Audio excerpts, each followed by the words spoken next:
குழுவினர்.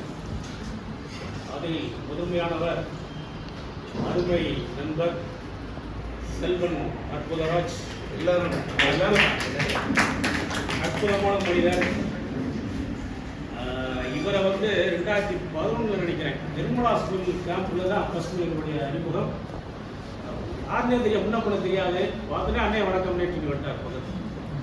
அதுலேருந்து இந்த 16 ஆண்டுகளாக என்னுடைய நட்பு இன்னும் தொடர்ந்து கொண்டு இருக்கிறது.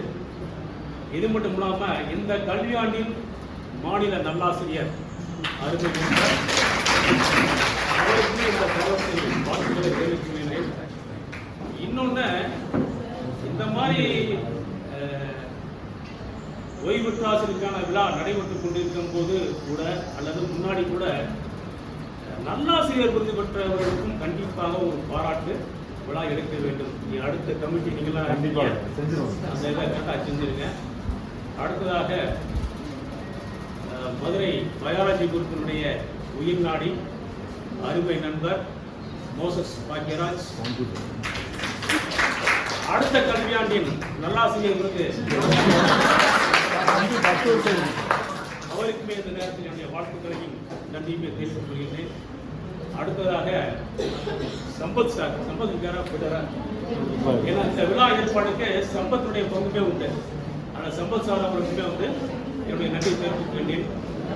கடைசியாக இந்த விழா ஏற்பாட்டுக்கு உறுதுணையாக இருந்தவர் அருமை நண்பர் திருபை வருங்காலக்கூடிய ஆண்கள் பெண்களுடைய தாவரவியல் ஆசிரியர், நேரடி நியமனம் பெற்ற முதுகலை பட்டதாரி ஆசிரியர்களுடைய மாவட்ட தலைவர் அருமை நண்பர் திருபை சார் அவர்களுக்கும் நன்றியை தெரிவிக்கின்றேன். அறிமுகம், அதாவது ஒரு சில ஆசிரியர் தான் எனக்கு நல்ல பழக்கம் இருக்கு. இந்த மதுரை மாவட்டத்தில் கிட்டத்தட்ட 16 ஆண்டுகளாக ஒரே பள்ளியில் பணியாற்றி கொண்டிருக்கின்றேன். ஆணாசிரியர் அதிகமான பழக்கம், பெண்ணாசிரியர் ஒரு சில பேரை தான் கொஞ்சம் அறிமுகம் உண்டு. நீங்கள் ஏற்கனவே சொன்ன மாதிரி அதிகமான நெருக்கமான பழக்கம் நமக்கு கிடையாது. பட் யாரை பார்த்தாலும் ஒரு ஸ்மைல், உங்கள் மேடம் சொன்ன மாதிரி ஒரு ஸ்மைல் என்பது உண்டு. என்னை பற்றி சொல்லணும், ஏன்னா நிறைய பேருக்கு என்னை அறிமுகம் இல்லைன்றாங்க. நான் 2010 கருங்காலக்குடி பெண்கள் மேல்நிலைப் பள்ளிக்கு உயிரியல் ஆசிரியராக மாறுதல் பெற்று வந்தேன். இன்று வரை அதே பள்ளியில் 16 ஆண்டுகளாக பணியாற்றி கொண்டிருக்கிறேன். நான் சிறப்பாக தான் பணியாற்றியிருக்கேன். நான் என்ன ஒரு அரசு பெண்கள் மேல்நிலைப் பள்ளி 16 ஆண்டுகள் அந்த பள்ளியை நான் தூக்கி சுமந்திருக்கேன். ஏன்னா நான் பணியாற்றிய காலகட்டத்தில் ஒரு குறிப்பிட்ட காலகட்டத்தில் ஒரு 3-4 வருஷத்துக்கு முன்னாடி தலைமை ஆசிரியர் கிடையாது, ஆஃபீஸ் ஸ்டாஃப் யாருமே கிடையாது. ஒரு 6 மாதங்கள் ரொம்ப சிரமப்பட்டு சிறப்பாக அந்த பள்ளியை நடத்தி வந்திருக்கேன். என்னுடைய பணிக்காலத்தில் கருங்காலக்குடியிலிருந்து 2 மருத்துவர்களை உருவாக்கினேன். 2012 அப்போ நீட் கிடையாது நினைக்கிறேன். அப்போ கட் ஆஃப் அதை வச்சு ஒரு மாணவி அழகு மீனான்னு சொல்லி ஒரு பொண்ணு, அவங்க அப்பயே மெடிக்கல் போனாங்க. நம்ம மதுரை மெடிக்கல் காலேஜ் தான் படித்தாங்க. இப்போ வடமலையான் ஹாஸ்பிட்டலில் டாக்டர் பணியாற்றி இருக்காங்க. அடுத்தாப்புல 2020 அந்த 7.5 வந்ததுக்கப்புறம் என்னுடைய சொந்த முயற்சியில் நிறையா செலவு பண்ணி ஒரு மாணவியை இதே மதுரை மெடிக்கல் காலேஜுக்கு இன்னைக்கு மதுரை மெடிக்கல் காலேஜில் 3rd இயர் படிச்சுக்கிட்டு இருக்காங்க. இன்னொன்று எனக்கு கோபம் வரல சாங் தான் அப்படிலாம் சொல்ல என்ன காரணம் கேட்டீங்கன்னா, நான் வேலை பார்க்கறது கேர்ள்ஸ் ஸ்கூல்.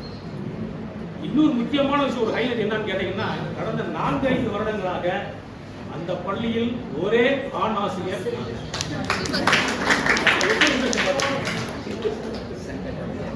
அதாவது மற்ற பாட ஆசிரியர்கள்லாம் வைவாங்க, திட்டுவாங்க, எல்லாம் பண்ணுவாங்க.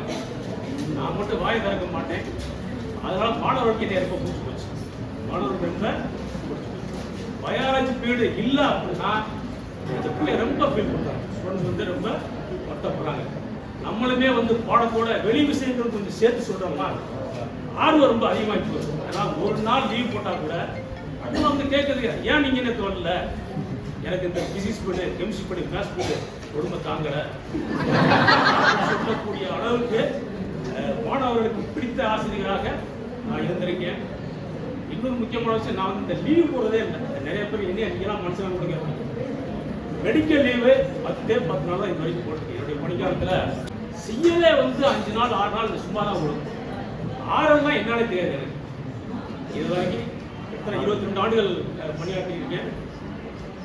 இவ்வளோ விடுமுறைகளை வந்து நான் நிறைய தவிர்த்திருக்கேனாக்க ஆரம்பத்தில் இந்த பணிக்கு வரும்போது ரொம்ப ஆர்வமாக இருந்துச்சு.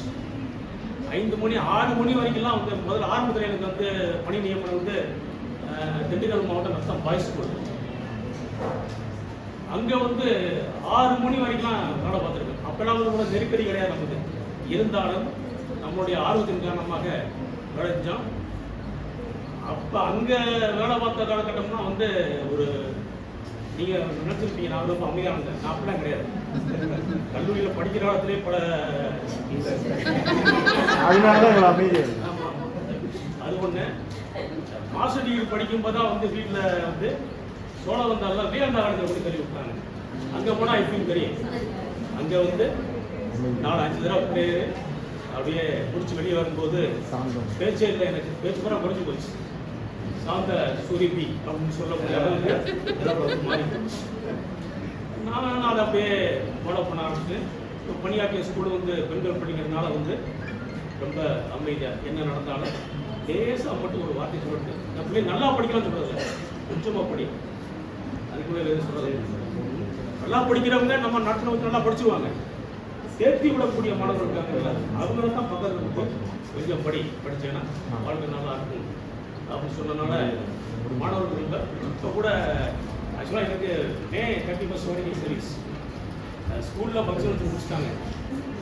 பிள்ளைகள்லாம் ஒரே கண்ணீர். ரெண்டாவது இப்போ நான் வெளியே போயிட்டேனாக்க அடுத்த அந்த பள்ளிக்கூடத்தில் முழுமையாக பெண்கள் பள்ளி, பெண்ணாசிரியர் உள்ள பள்ளி, அடுத்த ஆணாசிரியர் அங்கே எதுவுமே இல்லை. ஆனால் அந்த ஒரு அத்தியாயத்தை நான் தான் முடிச்சு வச்சிருக்கேன் அப்படிங்கிறத இந்த நேரத்தில் நான் ஏன்னா நான் அடுத்தது நிறையா பேசினேன். இருந்தாலும் ஒரு சிறப்பான ஏற்பாட்டை செய்த அனைத்து இருவார் முதுகலை உயிரியல் ஆசிரியர் அனைவருக்கும் வந்து என்னுடைய மனமார்ந்த நன்றியை நினைச்சிருக்கிறேன். நன்றி.